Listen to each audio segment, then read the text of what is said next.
ರಾಜ್ಯದಲ್ಲಿ ಈ ಎಸ್ಐಆರ್ ಅರ್ಧ ದಾರಿಯಲ್ಲಿದೆ. ಎಸ್ಐಆರ್ ಗಣತಿ ನಮೂನೆ ಪ್ರಕ್ರಿಯೆ ಮುಕ್ತಾಯದ ಹಂತದಲ್ಲಿದೆ. ಈ ನಡುವೆ ಕೆಲವರು ವೋಟ್ ಕ್ಯಾನ್ಸಲ್ ಆಗುವಂತಹ ಆತಂಕವನ್ನ ಕೂಡ ವ್ಯಕ್ತಪಡಿಸಿದ್ದಾರೆ.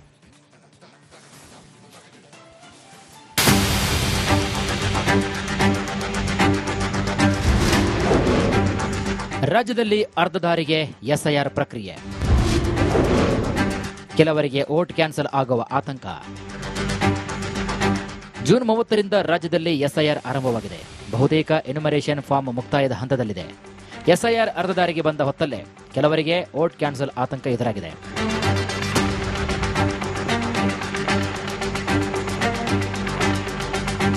ಬೆಂಗಳೂರಿನ ಪ್ರಶಾಂತ್ ಎಂಬುವರ ಕುಟುಂಬದ ಒಂದೇ ಮನೆಯ 4 ವೋಟರ್ ಐಡಿ ಡಿಲೀಟ್ ಆಗಿವೆ ಅಂತ ಕುಟುಂಬಸ್ಥರು ಹೇಳಿದ್ದಾರೆ. ಅಲ್ಲದೆ ಕಚೇರಿಗೆ ಅಲಿದು ಸುಸ್ತಾಗಿರುವುದಾಗಿ ಅಸಹಾಯಕತೆಯನ್ನ ಹೊರಹಾಕಿದ್ದಾರೆ. ಪ್ರಾಪರ್ ಇದೆ, ಬೆಂಗಳೂರು ಇದ್ದೇನೆ, ನಾವು ಇಲ್ಲೇ ಹುಟ್ಟಿ ಬೆಳೆದಿರೋ ಅಂತ ಇದು. ನಾವು ವೋಟರ್ ಐಡಿ ಮಾಡಿಸಿದಾಗಿಂದಾನು ವೋಟು ಹಾಕ್ತಾ ಇದೀವಿ ಅಲ್ಲ. ಮತ್ತೆ ಫಾರ್ಮ್ ತಗೊಂಡು ಫಿಲ್ ಮಾಡಿ ಆಡ್ ಮಾಡ್ತಾರೆ ಅನ್ನೋ ಒಂದು ಇದರಲ್ಲಿ ಹೇಳಿದ್ರು. ಏನು ಮೆನ್ಷನ್ ಮಾಡಿಲ್ಲ, ಏನು ಕೊಟ್ಟಿಲ್ಲ ಅವರು.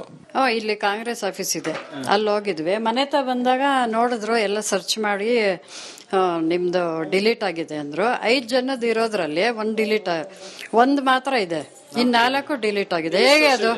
ಎಸ್ಐಆರ್ ಸಂದರ್ಭದಲ್ಲಿ ಕೆಲವರ ವೋಟ್ ಡಿಲೀಟ್ ಆಗಿದೆ ಎಂಬ ವಿಚಾರಕ್ಕೆ ಸಂಬಂಧಪಟ್ಟಂತೆ ಅಸಿಸ್ಟೆಂಟ್ ರೆವೆನ್ಯೂ ಆಫೀಸರ್ ಕೆಲವರು 2 ಕಡೆ ವೋಟ್ ಇದ್ದ ಕಾರಣ ಕೆಲವರ ವೋಟ್ ಡಿಲೀಟ್ ಆಗಿದೆ. ಒಂದು ವೇಳೆ ನಿಜವಾದ ಮತದಾರರ ವೋಟ್ ಡಿಲೀಟ್ ಆಗಿದ್ರೆ ಅಂತವರ ಬಗ್ಗೆ ಪರಿಶೀಲನೆ ಮಾಡುವುದಾಗಿ ಹೇಳಿದ್ದಾರೆ. ಸರ್, ಡಿಲೀಟ್ ಯಾವುದು ಆಗಿರೋದಿಲ್ಲ, ಅವರು ಡಬಲ್ ಮಾಡ್ಕೊಂಡು ಪುನರಾವರ್ತನೆಗೊಂಡಿರುತ್ತೆ. ಹಂಗಾಗಿ ಅದು ಮಲ್ಟಿಪಲ್ ಅಲ್ಲಿ ಒಂದು ಡಿಲೀಟ್ ಆಗಿರುತ್ತೆ, ಇನ್ನೊಂದು ಕಾರ್ಡ್ ಯಾವುದು ಅಂತ ಅವ್ರು ಸರ್ಚ್ ಮಾಡ್ಕೊಂಡಿರಲ್ಲ. ಅಂತದನ್ನು ಐಡೆಂಟಿಫೈ ಮಾಡಿಸಿ ನಾವು ಮಾಡಿಸ್ತಾ ಇದೀವಿ. ಅವ್ರದ್ದು ಇನ್ನೊಂದು ಕಾರ್ಡ್ ಯಾವ್ದಿದೆ ಅಂತ ಸರ್ಚ್ ಮಾಡೋದು ಮಾಡ್ತಾ ಇದೀವಿ ನಮ್ಮ ಇದರಲ್ಲಿ. ಎನ್ಯುಮರೇಷನ್ ಫಾರ್ಮ್ ಡಿಜಿಟಲೀಕರಣ ಮುಕ್ತಾಯ ಕಂಡು ಕರಡು ಪ್ರತಿ ಪ್ರಕಟವಾಗುವ ಮೊದಲೇ ಕೆಲವರ ವೋಟರ್ ಐಡಿ ಡಿಲೀಟ್ ಆಗಿರೋದು ಚರ್ಚೆಯಾಗ್ತಿದೆ.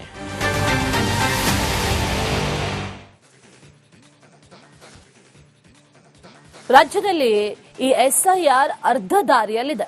ಎಸ್ಐಆರ್ ಗಣತಿ ನಮೂನೆ ಪ್ರಕ್ರಿಯೆ ಮುಕ್ತಾಯದ ಹಂತದಲ್ಲಿದೆ. ಈ ನಡುವೆ ಕೆಲವರು ವೋಟ್ ಕ್ಯಾನ್ಸಲ್ ಆಗುವಂತಹ ಆತಂಕವನ್ನ ಕೂಡ ವ್ಯಕ್ತಪಡಿಸಿದ್ದಾರೆ.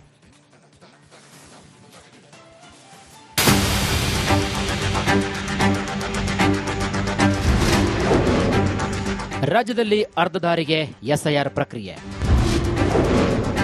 ಕೆಲವರಿಗೆ ವೋಟ್ ಕ್ಯಾನ್ಸಲ್ ಆಗುವ ಆತಂಕ.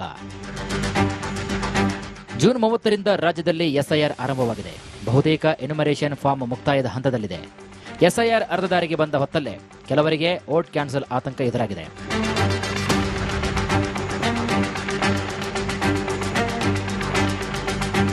ಬೆಂಗಳೂರಿನ ಪ್ರಶಾಂತ್ ಎಂಬುವರ ಕುಟುಂಬದ ಒಂದೇ ಮನೆಯ 4 ವೋಟರ್ ಐಡಿ ಡಿಲೀಟ್ ಆಗಿವೆ ಅಂತ ಕುಟುಂಬಸ್ಥರು ಹೇಳಿದ್ದಾರೆ. ಅಲ್ಲದೆ ಕಚೇರಿಗೆ ಅಲಿದು ಸುಸ್ತಾಗಿರುವುದಾಗಿ ಅಸಹಾಯಕತೆಯನ್ನ ಹೊರಹಾಕಿದ್ದಾರೆ. ಪ್ರಾಪರ್ ಇದೆ, ಬೆಂಗಳೂರು ಇದ್ದೇನೆ, ನಾವು ಇಲ್ಲೇ ಹುಟ್ಟಿ ಬೆಳೆದಿರೋ ಅಂತ ಇದು. ನಾವು ವೋಟರ್ ಐಡಿ ಮಾಡಿಸಿದಾಗಿಂದಾನು ವೋಟು ಹಾಕ್ತಾ ಇದೀವಿ ಅಲ್ಲ. ಮತ್ತೆ ಫಾರ್ಮ್ ತಗೊಂಡು ಫಿಲ್ ಮಾಡಿ ಆಡ್ ಮಾಡ್ತಾರೆ ಅನ್ನೋ ಒಂದು ಇದರಲ್ಲಿ ಹೇಳಿದ್ರು. ಏನು ಮೆನ್ಷನ್ ಮಾಡಿಲ್ಲ, ಏನು ಕೊಟ್ಟಿಲ್ಲ ಅವರು.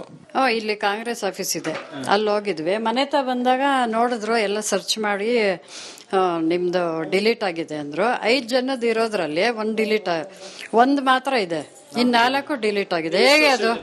ಎಸ್ಐಆರ್ ಸಂದರ್ಭದಲ್ಲಿ ಕೆಲವರ ವೋಟ್ ಡಿಲೀಟ್ ಆಗಿದೆ ಎಂಬ ವಿಚಾರಕ್ಕೆ ಸಂಬಂಧಪಟ್ಟಂತೆ ಅಸಿಸ್ಟೆಂಟ್ ರೆವೆನ್ಯೂ ಆಫೀಸರ್ ಕೆಲವರು 2 ಕಡೆ ವೋಟ್ ಇದ್ದ ಕಾರಣ ಕೆಲವರ ವೋಟ್ ಡಿಲೀಟ್ ಆಗಿದೆ.